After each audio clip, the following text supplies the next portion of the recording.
Ladies and gentlemen, welcome to this press conference. It is a press conference about the deliberation and resolutions of the leadership of the Movement for Democratic Change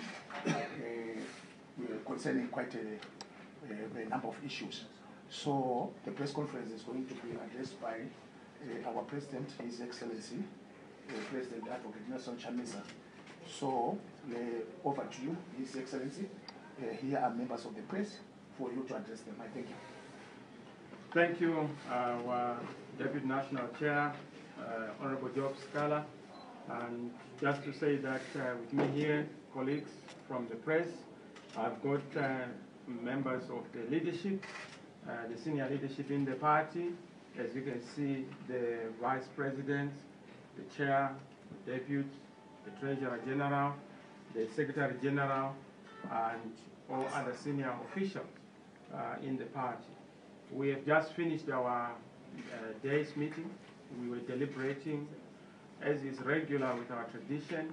Every Tuesday we meet to reflect on developments in the country as a leadership, to look at the circumstances, examine a narrative trajectory to shape our country. Today was our regular day of meeting, but we took this opportunity to reflect on important events in the country. As you may know, and you may recall, the MDC was due to hold its important 20th anniversary on Saturday, the 14th of September, 2019 at the Faro Stadium here in Harare. This was a national event to commemorate and celebrate 2 decades of existence, and our theme celebrating courage, growth, and the people's victory. It's clear that this day has now been on account of deliberations by the leadership and on a unanimous position by the leadership to postpone this day so that we set aside this weekend and the coming days for the day of national mourning, and in line with the national memorial that has been set aside by our nation as a gesture of not just nation building, but also making sure that we respect our principles of Ubuntu. As you know, we are MDC, a part of excellence. We do things that are consistent with our values of social democracy, values of Ubuntu, solidarity, and empathy. And we have decided to postpone this important anniversary to the 28th of September 2019, so as to allow the funeral proceedings and events not to compete with our anniversary celebrations.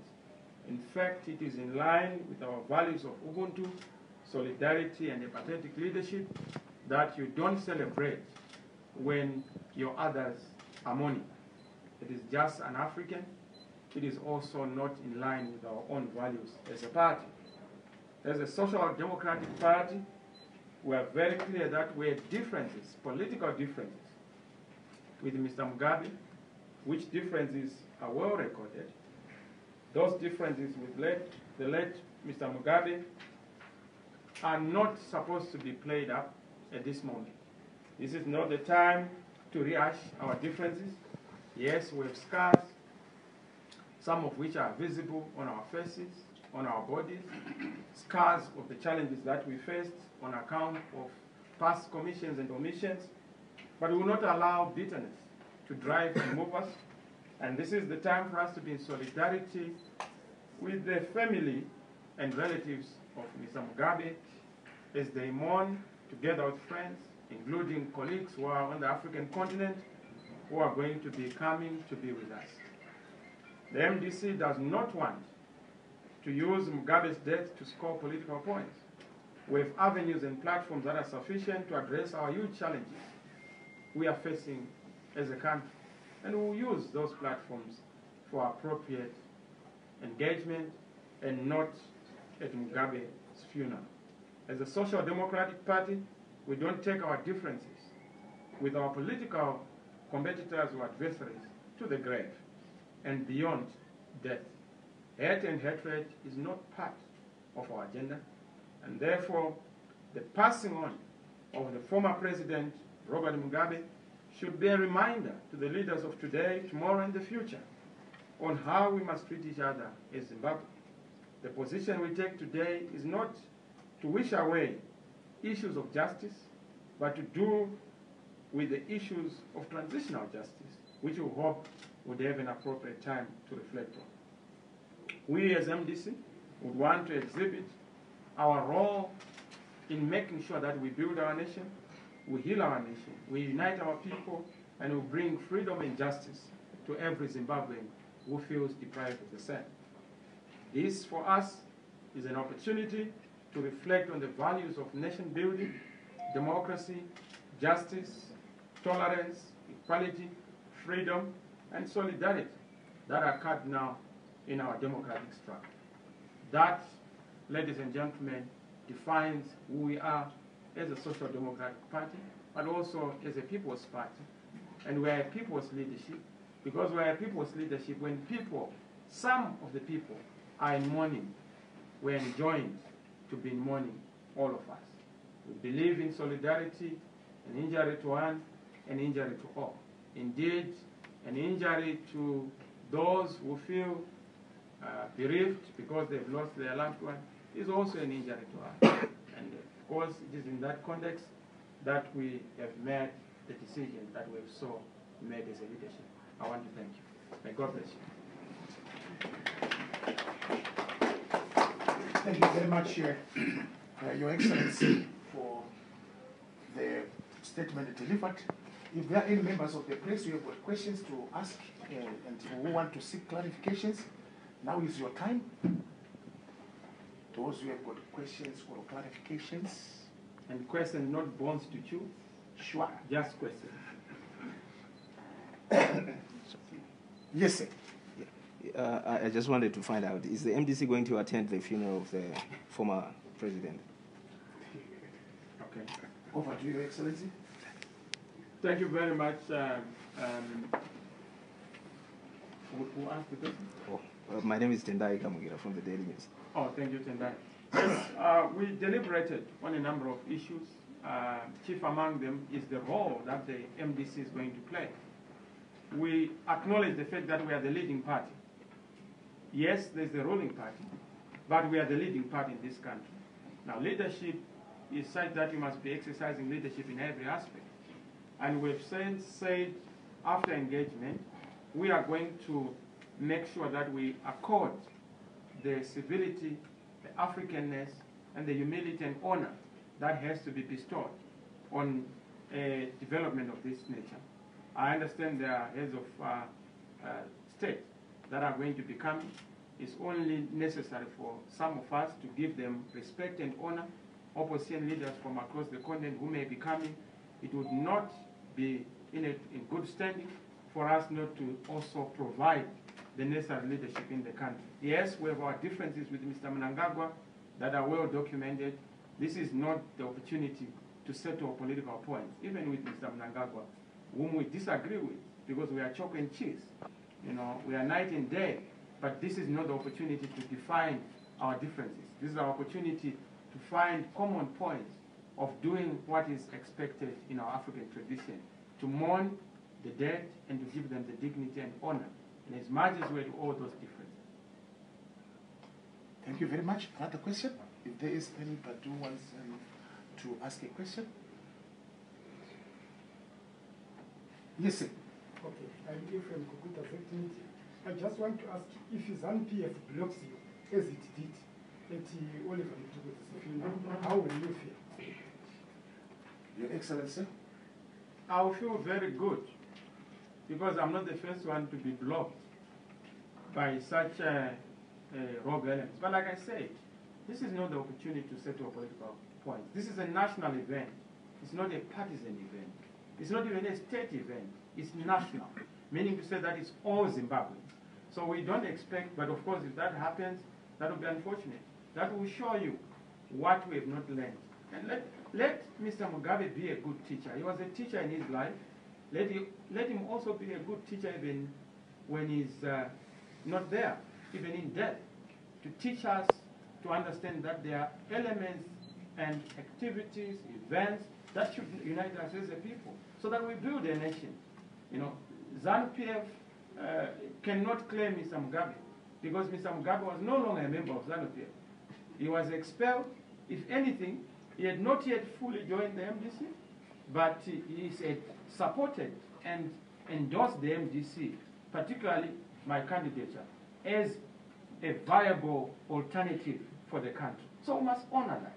You know, the fact that he publicly verbalized his endorsement is something that shows that he had ultimately realized that there is indeed an alternative that is going to keep this country stable, transformed, and modern. Yes, sir. My name is Abdul Karamboro from Zimoni Post. Zimot? Zimoni Post. Okay, okay. Is MDC going to wear party regalia on the burial? Well, clearly, this is not a party event. This is a national event. You know, people have to reflect on this development in the context of nation building. We are not there to score points politically. We are not going to be trying and show ourselves to be, more monarchs than the others, or more people who are believing than the others. This is an event to give honor to Mr. Mugabe. It's only necessary that we do that. Mind you, we say that he contributed positively and negatively. And let's be objective about the contributions. We will not emphasize the negative, what the opportunity to do so is with us, so that we are able to build on the negatives. We are able to then correct the mistakes, right the wrongs, and also negate the negatives that we have seen. It's all of us, and we have the duty as people, as citizens, together to be able to move forward. So don't worry about this regalia. It's more important to mourn than to be putting on regalia. That's the most important thing. Yes, sir. Okay, thank you. My name is Leo from newsblog.com. What is your message to those MDC supporters who lost relatives and friends to Robert Mugabe, who feel that the MDC leadership is being soft on the former president Robert Mugabe? I don't know why you would call soft or hard, particularly on the dead. Do we look like we are foolish to want to revenge and focus on a dead Mugabe? We had opportunity to engage Mugabe when he was still alive, and we differed with him. We fought so hard, and we continue to fight so hard. As to our supporters and those, I'm one of them. All of us around the table have stories to tell. But we've said bitterness will not move nations forward. Revenge and anger cannot be pillars of building a society. We want to be better, and we can't continue to be bitter. Yes, we want justice in the circumstances of those who have died. But unfortunately, there's nothing that we can do to change the situation other than to learn from our mistakes so that we don't have a recurrence of those mistakes that have been made and of those transgressions that have been caused upon the people of Zimbabwe. It requires leadership.